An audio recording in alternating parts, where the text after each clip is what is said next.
네, 이번에는 한 주간 이슈였던 암호화폐 이슈들 중에서 좀 중요한 이슈들만 선정해서 살펴보는 시간 가져보도록 하겠습니다. 네, 아시아경제TV 한치우 논설위원 나와 계십니다. 네, 위원님 안녕하세요. 네, 안녕하십니까. 네, 여러 가지 이슈들도 선정을 해주셨습니다. 네. 이번에는 사실 제가 좀 원고를 보다가 이번에는 좀 뉴스보다 테마별로 묶어주셨다는 느낌이 좀 강한데요. 자, 우선 첫 번째 뉴스부터 살펴보도록 하겠습니다.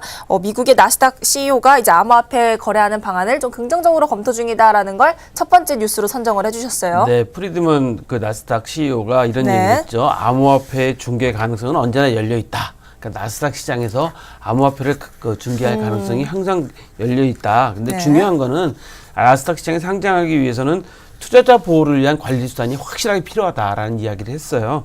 그러니까 확실하게 그 나스닥에서 거래할 때 투자자를 보호하기 위한 각종 그 보호 장치만 있으면 나스닥에서 거래하는 것도 앞으로 충분히 가능하다는 이야기를 한 건데요. 네. 재밌는 거는 이미 그 나스닥이 재민이 그 암호화폐 거래소와 그 거래 감시와 관련된 협력을 시작을 했다고 합니다. 그러니까 이제 나스닥에서는 앞으로 이 시장의 발전이나 기술의 발전이 어디로 갈지 모르기 때문에 이미 그거에 대한 대비를 준비했기 때문에 이 CEO가 이 정도 얘기할 정도면 그렇죠. 앞으로 멀지 않은 시간 내에 네. 이 거래가 가능할 가능성이 높아진다고 볼 수 있어서 첫 번째 뉴스로 좀 선정을 해봤습니다. 알겠습니다. 자, 두 번째 뉴스로 선정해 주신 건 좀 국내 얘기를 해볼 것 같은데요. 네. 이 금감원이 국내 ICO 문제점을 감안을 해서 대응해야 한다는 입장을 내놨습니다. 긍정적인 신호로 좀 바라봐도 될까요? 이건 아주 긍정적인 신호로 바라보셔도 될 것 같습니다. 지금 네. 제가 이 나스닥 이야기를 했지만 이제 국내 ICO도 이야기를 한 게 이거는 금감원에서 미니 포럼으로 이제 핀테크 산업 및 산업 개관 및 향후 감독 방향이라는 그 작은 포럼을 개최해서 한 이야기인데요. 네. ICO를 빙자한 유사수시 행위나 사기 등 부작용이 우려가 있긴 하지만 현재 우리나라 그 암호화폐 거래량이 거의 2조 원을 추산하고 있고 하루 거래량이요.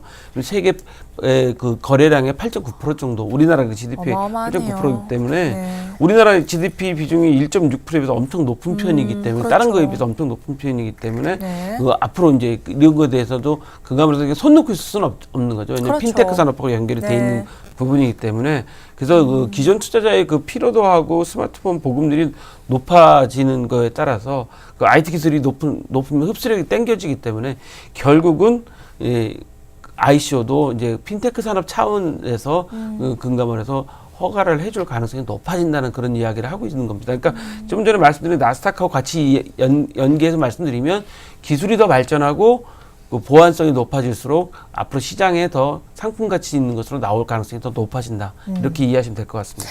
알겠습니다. 자, 세 번째 뉴스로 선정해 주신 건요. 일본 얘기를 좀 묶어주셨는데 우선 어제도 저희가 잠깐 얘기했지만 일본의 암호화폐 거래소 단일화 출범 그리고 이제 모넥스 증권이 인수했죠. 코인체크의 주식 상장 소식을 또 선정을 해주셨어요. 좀 아까 제가 우리 나스닥에 네. 상장해서 그 암호화폐 거래하는 이야기를 말씀드렸잖아요. 근데 네. 일본에서도 지금 모넥스가 코인체크를 인수해서 그렇죠. 코인체크 회사 자체를 지금 현재 주식을 상장하겠다는 이야기를 했습니다. 그렇다면 이제 앞으로 이제 암호화폐 관련된 암호화폐 자체뿐만 아니라 관련된 거래소나 업체들도 다 상장돼서 정상적으로 이제 거래가 가능하다는 이야기가 될 것 같은데 여기서 이 뉴스를 올린 이유는 뭐냐면 우리나라 현재 협회가 4개로 분산돼 있습니다. 그래서 이 통일된 목소리를 내고 있지 못하고 있는 상태인데 일본 같은 경우는 현재 그 1개의 거래소로 이제 단일화시켜서 출범을 시켰어요. 근데 일본 같은 경우는 일본 정부에서 1개로 단일화시켜서 출범을 시켜라.